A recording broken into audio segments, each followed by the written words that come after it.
Today we are going to have a special treat for you guys. We have done a collaborative Arizona State Parks project, and it's going to feature a bunch of our parks. Now during this program, we are not going to be wearing masks, and we are going to be practicing social distancing.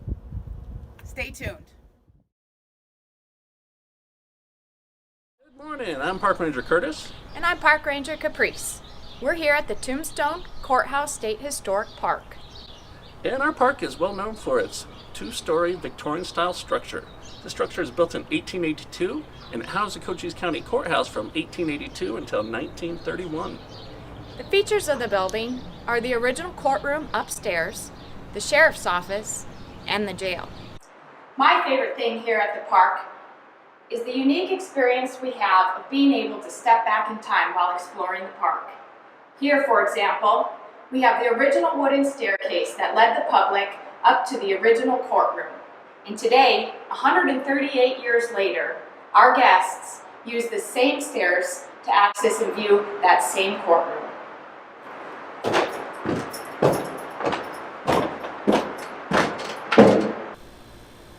My favorite exhibit, and a fan favorite, is this gallows exhibit, which you see right behind me here. Now, 7 men were hung within this courtyard during the tenure of our courthouse here in Tombstone. So if you get a chance, come down and hang out with us at the Tombstone Courthouse State Historic Park.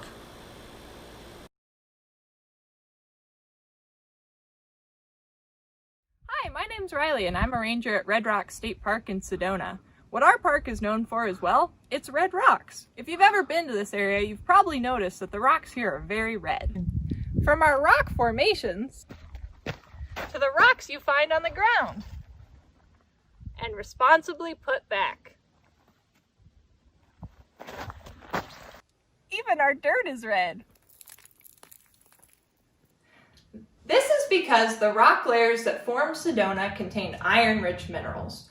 Over time, exposure to groundwater caused this iron to turn into iron oxide.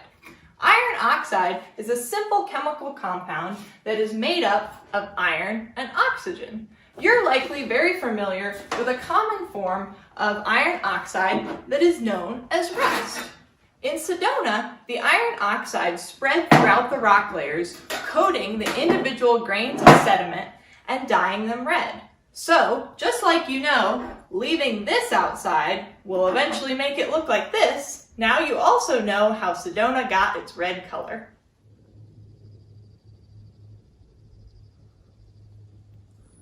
Hey guys, I'm Jared here at Red Rock State Park. One thing I think is really cool about our park here is the visitor center behind me. It's definitely not the flashiest visitor centers and it's definitely not the biggest, but I think it has a lot of really great information on the area here. So let's go check it out.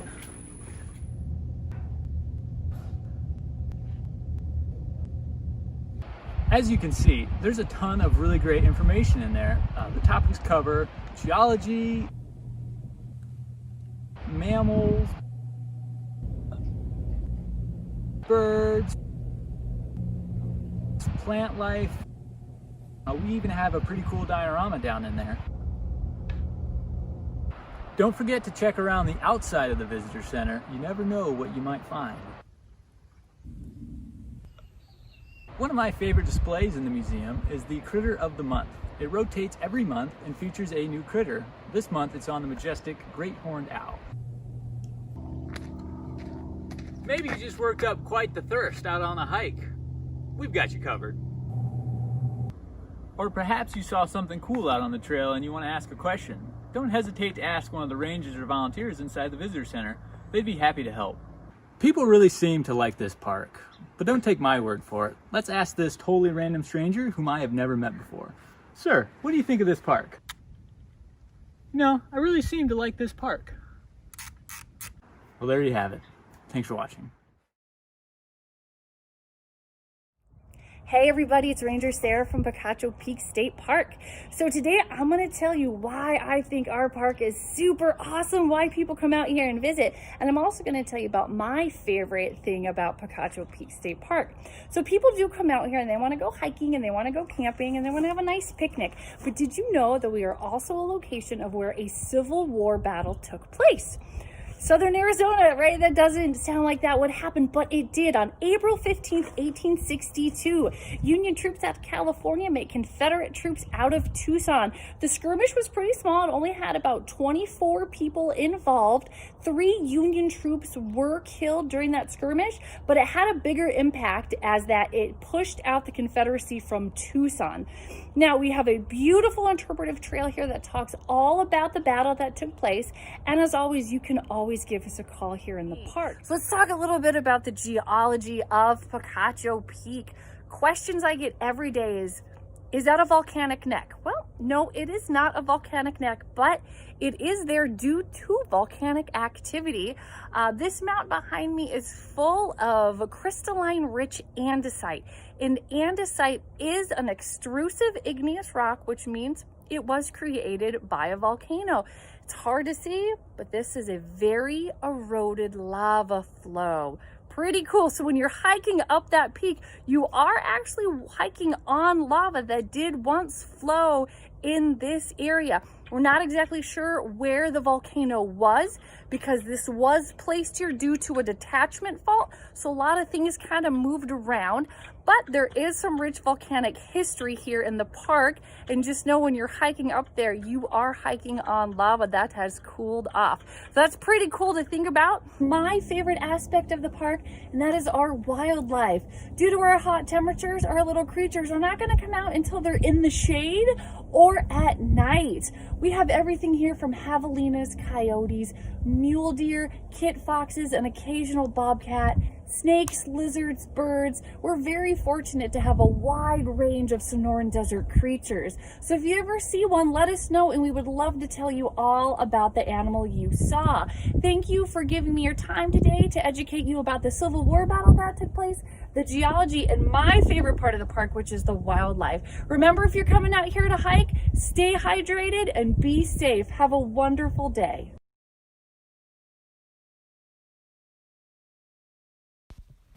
Lost Dutchman State Park is famous for its glorious backdrop of the Superstition Mountains.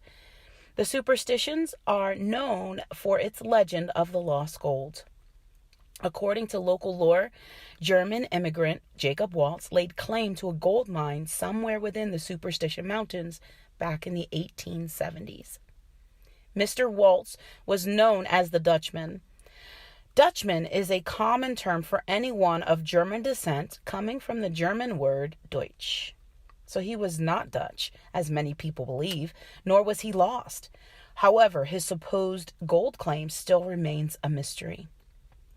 Throughout the years, rumors surfaced that the gold mine may be located somewhere near Weaver's Needle. However, many people have tried and many people have died in their quest to locate the elusive gold mine of Jacob Waltz.